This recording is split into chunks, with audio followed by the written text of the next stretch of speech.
Madurai K Pudur பகுதியில் மதுரை வடக்கு சட்டமன்ற தொகுதி வேட்பாளர் ராஜன் செல்லப்பாவை ஆதரித்து சமத்துவ மக்கள் கட்சித் தலைவர் சரத்குமார் பிரச்சாரம் செய்து வருகிறார். அந்த நேரடி காட்சிகளை பார்க்கலாம். அது கடந்த சட்டமன்ற தேர்தல் கொடுத்த வாக்குறுதியானாலும் சரி, சட்டமன்றத்திலே 110 விதியின் கீழ் 185 அறிக்கைகள் வெளியிட்டு அந்த அறிக்கைகளையும் ஒன்றன் பின் ஒன்றாக திட்ட வடிவமாக்கி அதையும் செயல்படுத்திய ஒரு முதல்வர் மாண்பு முதலமைச்சர் புரட்சி தலைவி என்பதை நாம் மனதில் வைத்துக் கொள்ள வேண்டும்.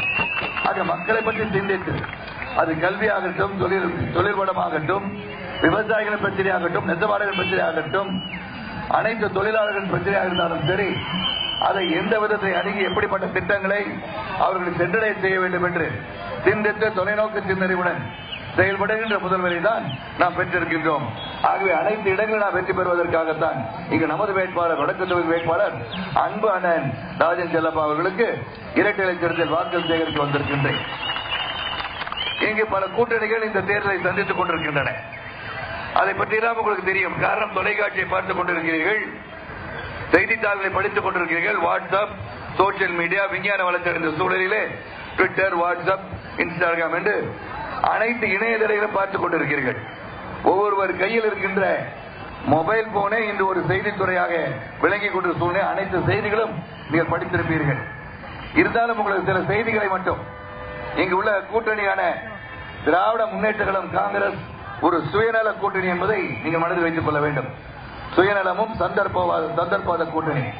காரணம், 2009 ஈழத்தில் நமது தொப்புள் கொடி உறவாம் தமிழின படுகொலை செய்து கொண்டிருக்கும் போது மத்தியிலே மன்மோகன் சிங் ஆட்சி, மாநிலத்திலே கருணாநிதி அவர்கள் ஆட்சி.